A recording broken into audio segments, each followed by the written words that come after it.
Mais um Conversa de Eleição, sejam bem-vindos ao programa que junta semanalmente Miguel Paiás Maduro e Fernando Medina. Já vamos a meio da campanha eleitoral, daqui a uma semana saberemos o resultado das eleições do próximo domingo, mas começamos já com um evento mais recente. A Tinta Verde voltou à campanha eleitoral. Ontem à tarde, dois ativistas climáticos do movimento Fim ao Fóssil interromperam uma ação de campanha da Iniciativa Liberal em Lisboa. Acabaram por atingir com tinta em pó Rui Rocha, presidente do partido, que enquanto o mesmo discursava. Fernando Medina também passou por um episódio semelhante em 2023. Qual é a sua opinião sobre estas manifestações que voltaram desta vez à campanha? Eu julgo que este tipo de manifestação contra líderes políticos, em particular, que quando estão numa campanha eleitoral, acho que é um gesto profundamente antidemocrático e que exprime um radicalismo de intervenção antidemocrático, quer dizer, é a intervenção sobre líderes de partidos políticos que estão na sua liberdade de expressão durante uma campanha eleitoral e por isso a todos os títulos é algo que deve ser condenado. Agora, a melhor forma de se lidar com isto é mesmo não valorizar estes episódios, porque o que estes movimentos conseguiram, a única coisa que estes movimentos conseguiram com este tipo de intervenções que tiveram junto de vários agentes políticos, enquanto eu era governante, por exemplo, e onde outras pessoas também foram alvo, e agora, é que não se fale de nenhuma das causas que esses movimentos defendem, nem valorizam, e a única coisa que se fala é da radicalidade daquilo que fazem. E fala-se depois a seguir dos processos em tribunal, fala-se a seguir das indemnizações. Há uma coisa que não se fala, que é da causa ambiental, que supostamente é o que os move. E por isso eu estou em crer que estes movimentos verdadeiramente estão a prestar um muito mau serviço à causa da defesa do ambiente, do combate às alterações climáticas, porque não se fala delas e quem ainda olha para as imagens daquilo que se transmite, fica com uma imagem sobre esse tipo de movimentos que é profundamente negativa e por isso eu creio que nada ajuda, só teora, e a forma de lidar com isto é também não lhe dar nenhuma particular importância. Não vale a pena aqui rasgar as vestes e os políticos rasgarem as vestes de algo de essencial. É melhor ignorar. Trata-se, no caso de membros do governo, eu creio que é um crime de natureza semipública. Depois os políticos pedem ou não indemnizações. No meu caso não pedi nenhuma indemnização pelo facto de limitei-me a ignorar e tudo avançou. E se não o tivesse lembrado hoje, eu próprio também já não me lembraria. Miguel Paiás Maduro partilha desta opinião de que estas manifestações e estas formas de protesto acabam por anular o verdadeiro motivo pelo qual estes jovens dizem estar a lutar, que é a questão de lutar contra as alterações climáticas. Partilho, estou totalmente de acordo com aquilo que o Fernando disse, quer quanto à caracterização destas ações, quer quanto às suas consequências, que paradoxalmente, trazendo muita visibilidade a quem as faz, diminui a visibilidade das causas que defendem. E, portanto, acho que acaba por não ser útil verdadeiramente para os objetivos finais destas causas. Porque as pessoas que se concentram depois na discussão do tipo de ação e da forma como essa ação é, na realidade, antidemocrática, não é? A democracia também vive de protesto, e o protesto pode e deve ser original, e quanto mais as causas são defendidas por movimentos mais alternativos, é possível que eles sejam originais. Mas essa originalidade é diferente de tentar impedir o exercício de direitos políticos por outros, por exemplo. É diferente também de danificar edifícios públicos ou objetos de arte, como já tentaram fazer em museus e tudo isso. Quer dizer, e isso eu acho que não contribui nada para essas causas, bem pelo contrário. Portanto, acho que é perfeitamente censurável a forma de ação. Não é que eles pudessem ser disruptivos, possam ser originais nas formas de intervenção. Lembro, o Greenpeace foi muitas vezes profundamente original, mas de uma forma que respeitava os direitos políticos e o funcionamento normal das instituições democráticas, não que tentava colocar obstáculos a isso. E acho que essa é uma diferença muito importante. Vamos a outro tema que marcou a primeira semana de campanha, em causa a greve na CP, que causou vários constrangimentos na circulação de comboios, e na altura Luís Montenegro veio admitir que se devia ou poderia avançar com uma alteração à lei da greve para equilibrar o direito à greve a outros direitos. Luís Montenegro considerava que não se pode afetar tanto a vida de outros cidadãos com uma greve como a que vimos na semana passada. Miguel Paes Maduro, parece-lhe viável avançar com alterações às regras da lei? Acho que compreende a preocupação expressa pelo Primeiro-Ministro, não acho que seja o momento certo para iniciarmos essa reflexão e acho que essa reflexão deve ser precedida de outros estudos e, desde logo, por exemplo, seria interessante ver e ter dados concretos sobre quando é que ocorrem as greves, em que momento, que impactos é que têm. Dito isto, eu acho que é óbvio, parece-me que a greve tinha uma finalidade não apenas política, todas as greves têm uma finalidade política, mas político-partidária. E acho censurável que a greve tenha tido lugar durante a campanha eleitoral.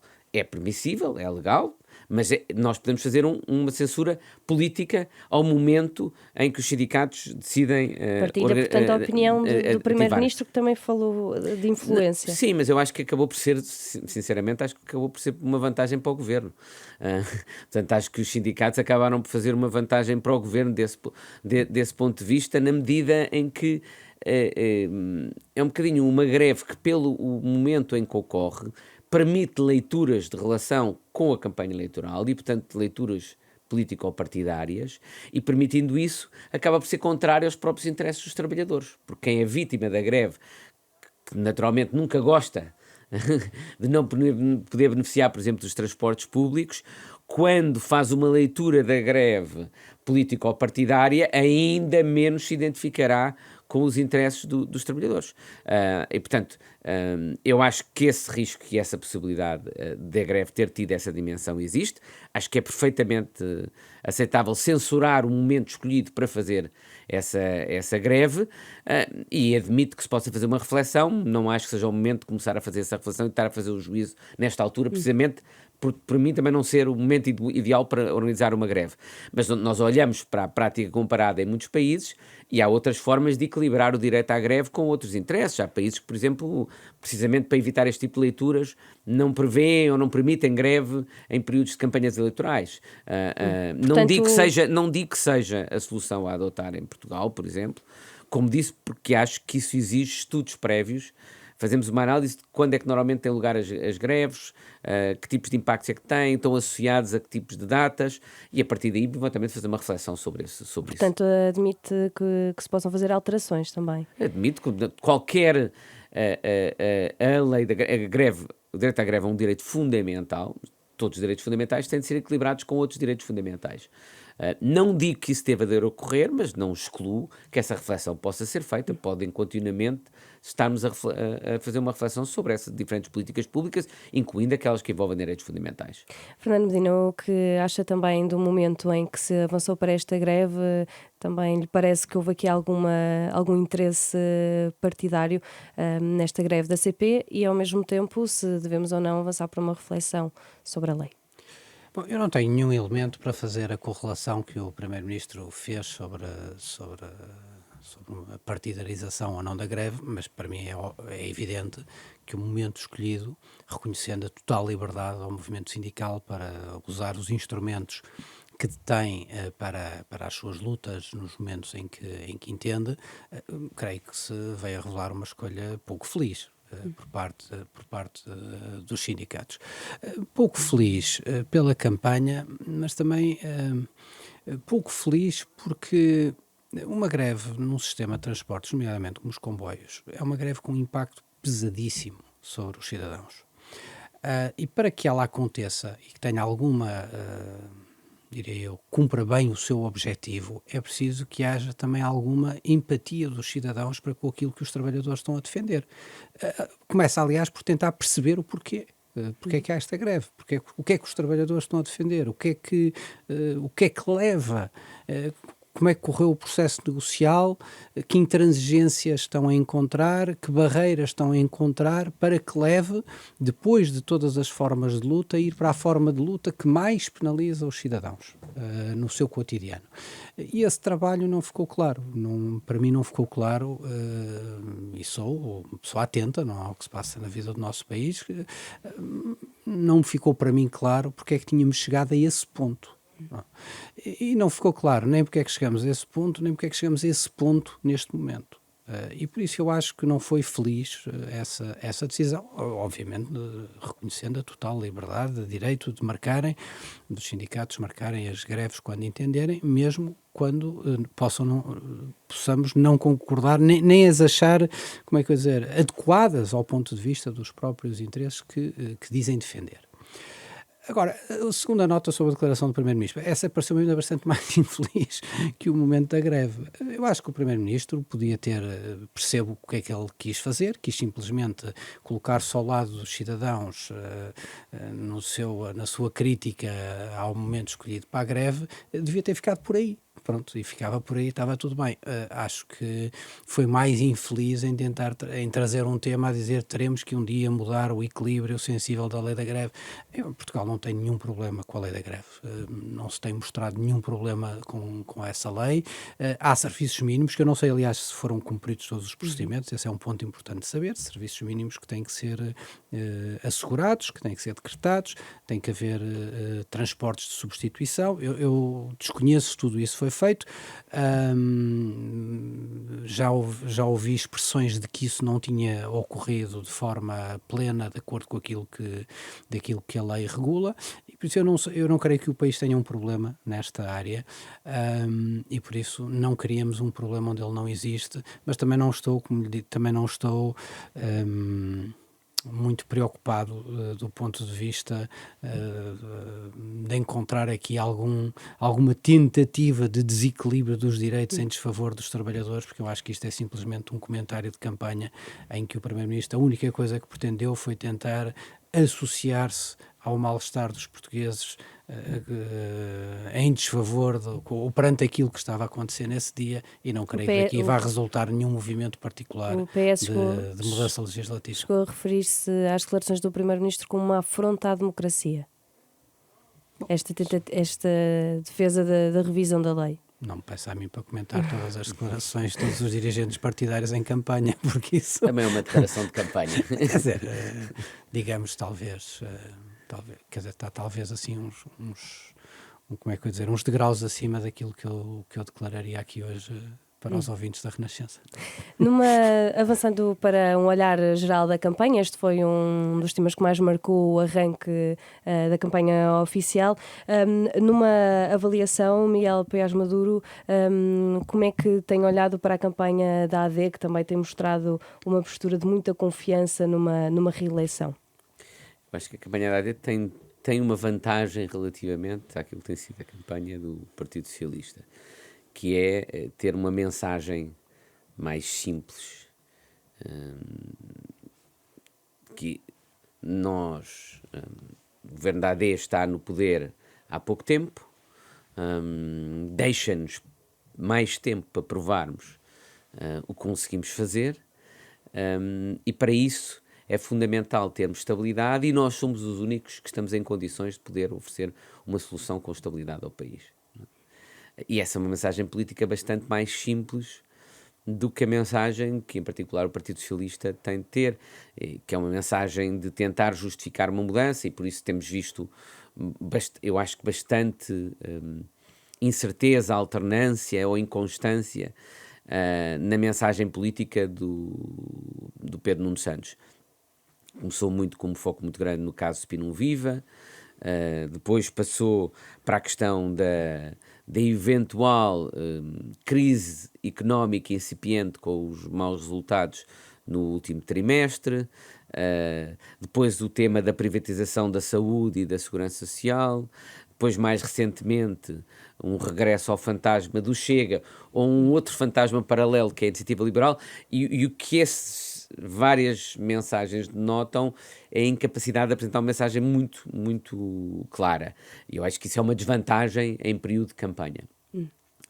Dito isto, aquilo que as últimas sondagens e Strack Polls e tudo isso indicam é que parece que para já continuamos mais ou menos com um resultado semelhante àquele do início da campanha, que é 4, 5 pontos de diferença entre a AD e o Partido Socialista e, curiosamente, estava a notar isso na última sondagem, que acho que aliás envolve a Renascença, o voto da AD passou de ser o voto mais consolidado, ou seja, o voto em que as pessoas diziam que menos admitiam a hipótese de mudar de voto, para ser o voto menos consolidado. Portanto, isto diz-nos bem de quão fluida está a política e de quão fluido está o comportamento dos eleitores. E, portanto, esta última semana pode trazer alterações significativas e temos um resultado até no domingo diferente, bastante diferente daquele que para já indicam as sondagens.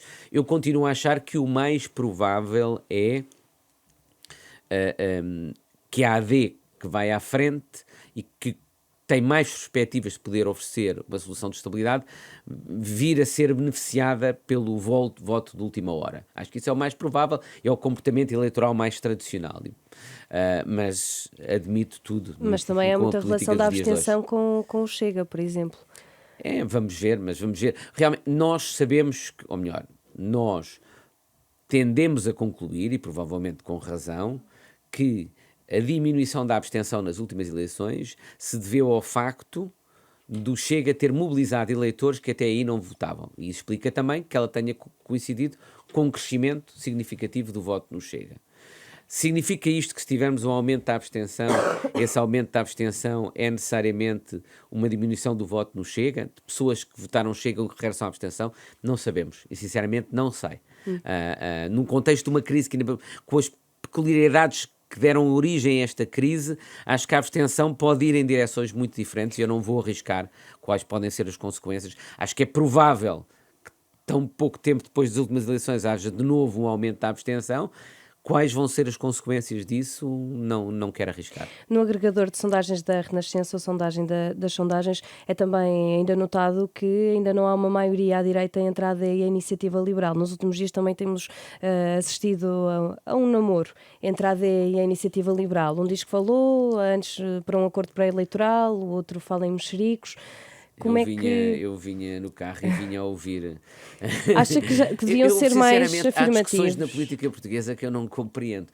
Toda a gente sabe, e já foi claramente assumido, que a IEL é um parceiro político potencial, privilegiado pela AD, pelo PSD e pelo próprio CDS. E, portanto, é absolutamente natural que tenha existido conversas antes. Não sei porque é que uns as querem afirmar tanto e outros parece que as querem esconder.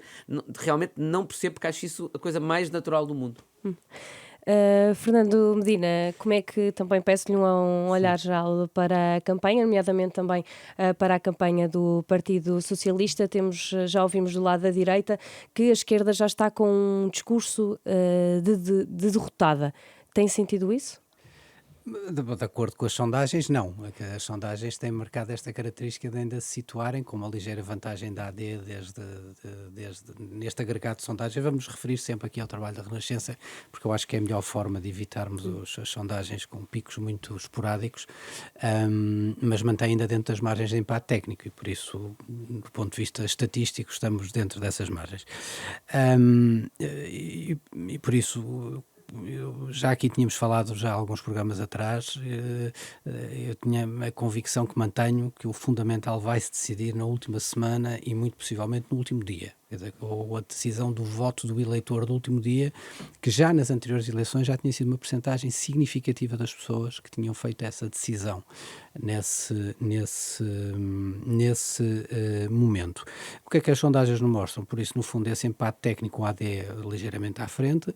Um segundo dado, que é um dado muito importante do ponto de vista do desfecho final, que é o Chega com um resultado relativamente próximo daquele resultado que teve há um ano atrás, o que cria uma realidade política e também explica aquilo que se está a passar entre a AD e a IEL. Porque aquilo que se está a passar entre o namoro e o mexerico tem uma razão funda de ser, que se explica de forma muito fácil, que é o seguinte: a IEL tem todo o interesse em dizer que teve conversas prévias com a AD e fazer disso uma evidência e uma naturalidade total para escapar ao voto útil da AD. porque no fundo o que eles dizem é votem na IEL, porque nós depois vamos nos entender com a AD. O PSD e a AD têm o objetivo têm precisamente ao contrário, que é dizer tem que haver uma dinâmica de voto útil, não é? Votem em nós primeiro, até para nós chegarmos à frente, em primeiro lugar, para termos o melhor resultado possível, porque se não houver voto útil em nós, isto dá aqui mais uns pontos para a IEL, o que não tem problema nenhum para um futuro, porque nós vamos todos entender, isso é claro como o Miguel disse, mas o ponto de partida sobre o qual se entendem, e até o ponto, eventualmente, da própria vitória e dos termos da vitória, depende da capacidade que a AD tiver de assegurar uma dinâmica de voto útil sobre a sua direita. E aqui é que a AD está a enfrentar dificuldades, que são dificuldades que me parece que estão a ser significativas.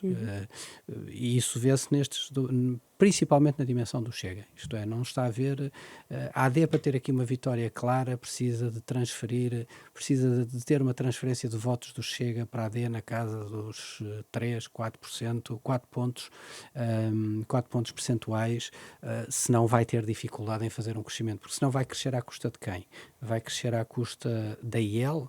Bom, mas se cresce à custa da IEL, primeiro não tem muito por onde crescer à custa da IEL. Em relação ao resultado não anterior, tinha muito para crescer muito. à custa da IEL, à custa do resultado anterior. Sobra-lhe o quê?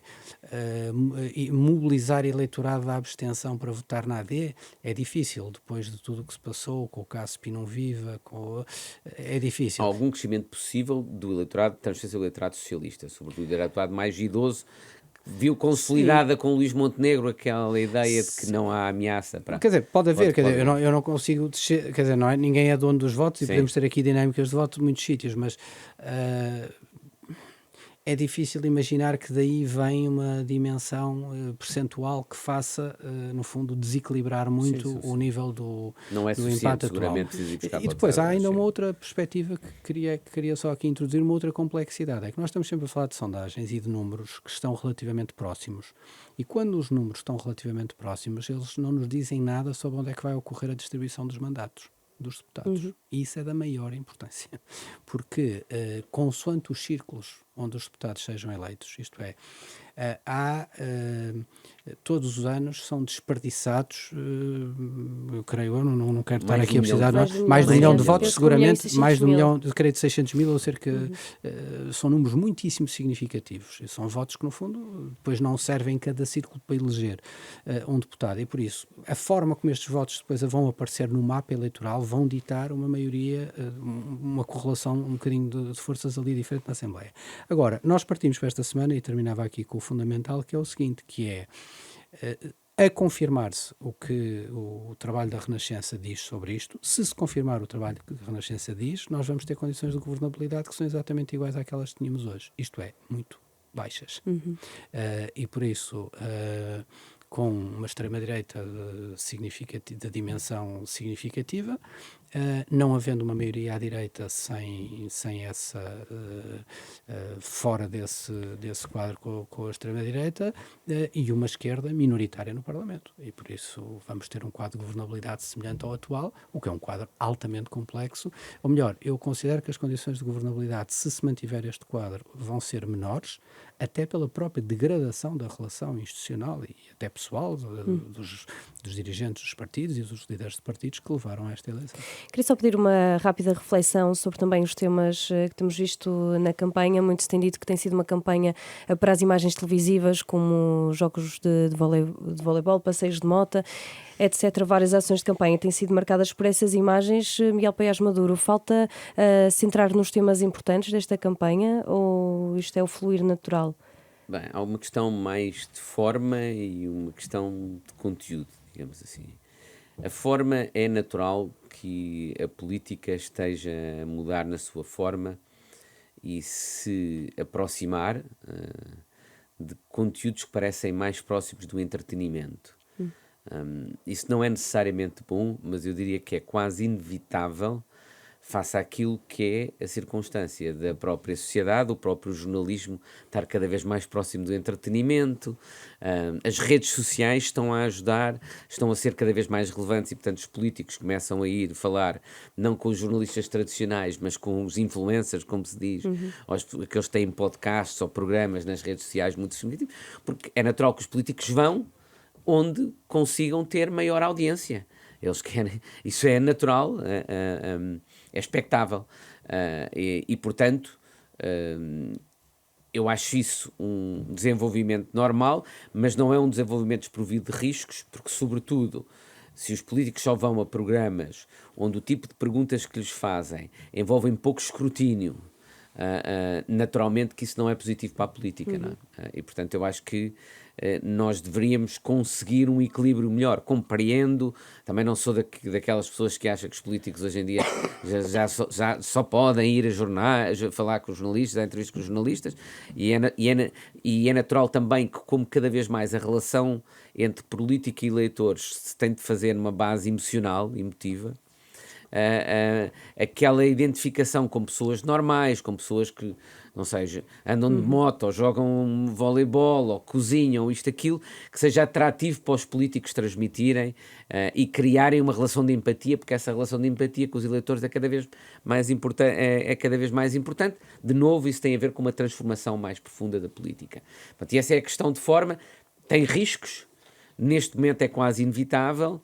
Não consigo censurar os políticos por fazerem, só consigo censurar pela circunstância deles quase só fazerem isso e fazerem muito pouco, de se sujeitarem muito pouco a outras instâncias de escrutínio. Depois há outra questão mais profunda que tem a ver com a circunstância de aquilo que nós temos visto em termos de propostas políticas e eleitorais serem sobretudo, ou melhor, de mensagens políticas serem mais mensagens de medo, que é os outros vão-nos tirar isto ou aquilo, ou vem aí de um lado vem a instabilidade, a incerteza e tudo isso, do outro vem a privatização disto ou daquilo, e muito poucas propostas de mudança, muito poucas propostas relativamente a alterações profundas e que, por exemplo, digam respeito a problemas e a desafios de fundo que o país tem, como é que nós lidamos com as consequências da nossa evolução demográfica previsível, em termos por exemplo, do seu impacto no Estado Social, ou como é que nós mudamos ou reformamos o nosso modelo de crescimento e económico. Dito isto, também eu compreendo a dificuldade, porque os incentivos políticos estão... Quem toma decisões e diz alguma coisa nessa matéria corre riscos muito grandes do ponto de vista político. A questão do impacto demográfico, por exemplo, eu acho que é impossível ter uma conversa séria com os cidadãos sem lhes dizer que há realmente desafios de sustentabilidade do nosso Estado Social, em termos de volume de despesas da saúde, ou em termos de segurança social, das pensões, que são significativos. Mas também, ao mesmo tempo, é impossível fazer esse debate sério sem falarmos, por exemplo, de quão importante é a imigração para nós respondermos a esse desafio demográfico.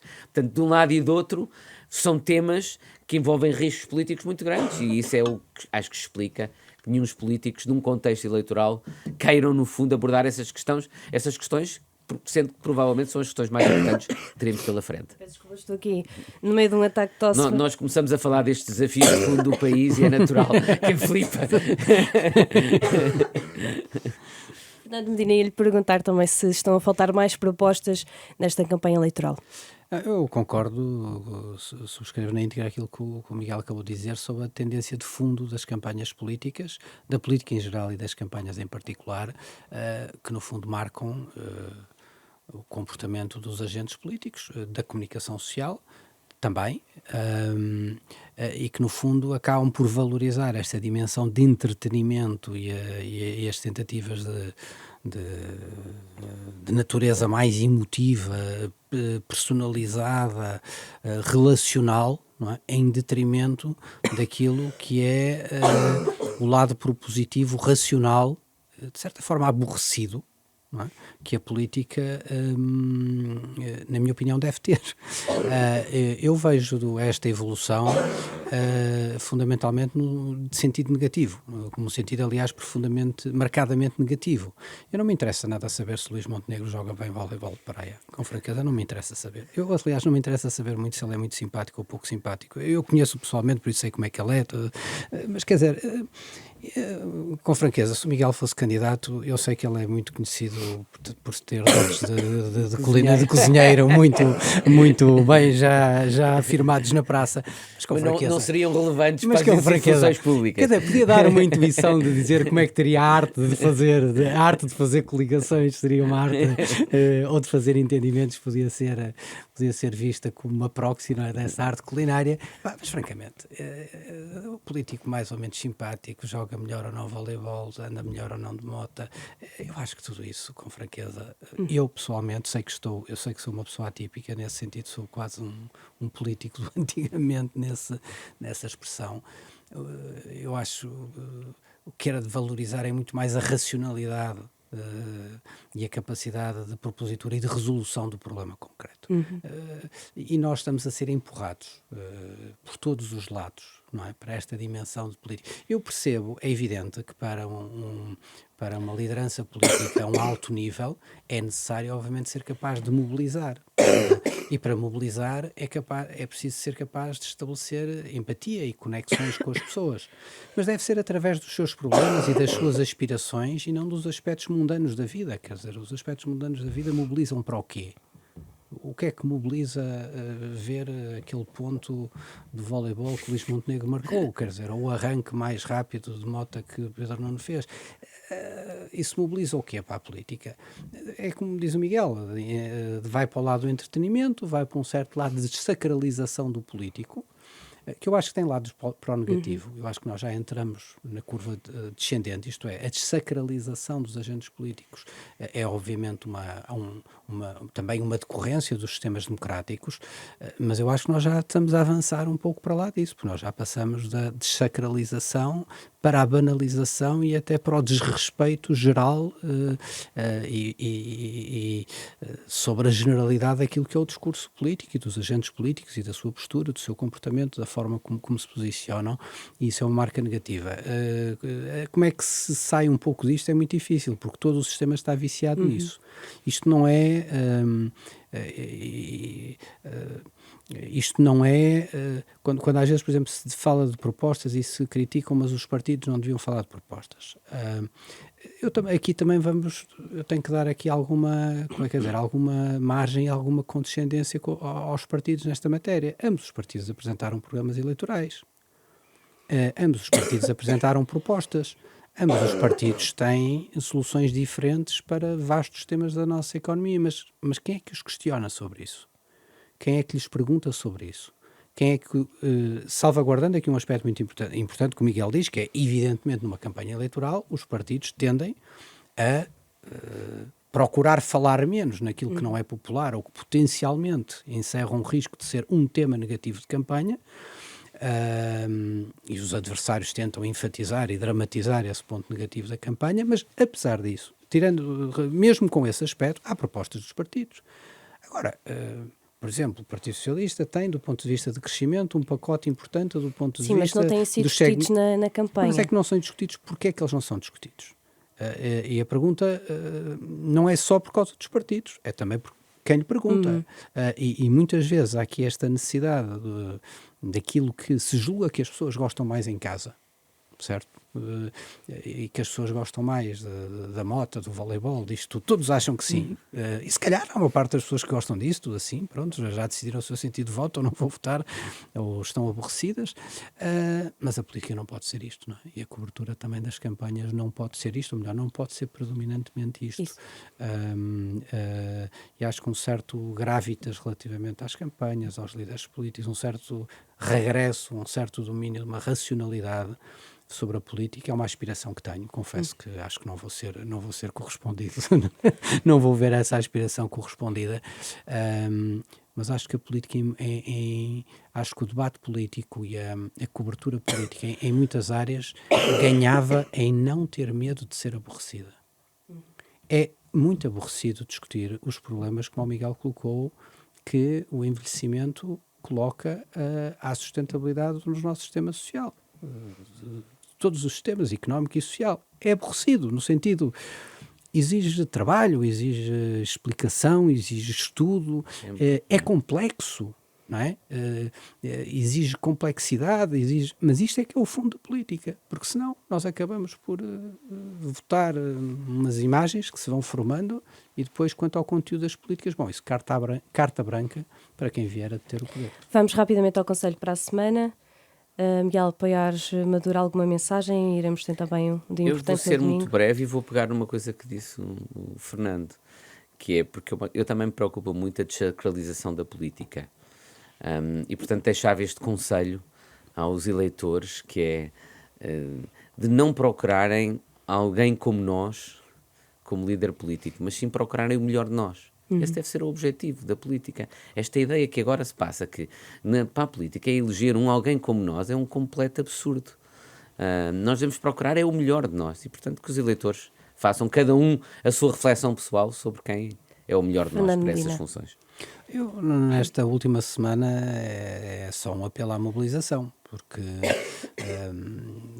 a democracia, já temos 50 anos de vida democrática. Este é um momento exigente, porque claramente os portugueses não queriam neste momento ser chamados às urnas. Tivemos eleições há um ano atrás. É essencial que estas eleições tenham a maior participação possível e esperemos que depois os partidos sejam capazes de encontrar o quadro de estabilidade que considero absolutamente essencial para que Portugal possa enfrentar os desafios extremamente complexos e exigentes que a Europa e o mundo nos estão a colocar todos os dias. Nós, ocasionalmente, aqui vamos falando de alguns deles, mas é isso que o Governo da República Portuguesa tem que enfrentar e, para isso, o sistema político tem que encontrar umas soluções que permitam o país ser bem sucedido em enfrentar esses desafios, porque eles são muitos e são muito exigentes. Fernando Medina, Miguel Paiares Maduro, muito obrigada. Regressamos então na próxima segunda-feira com mais um Conversa de Eleição.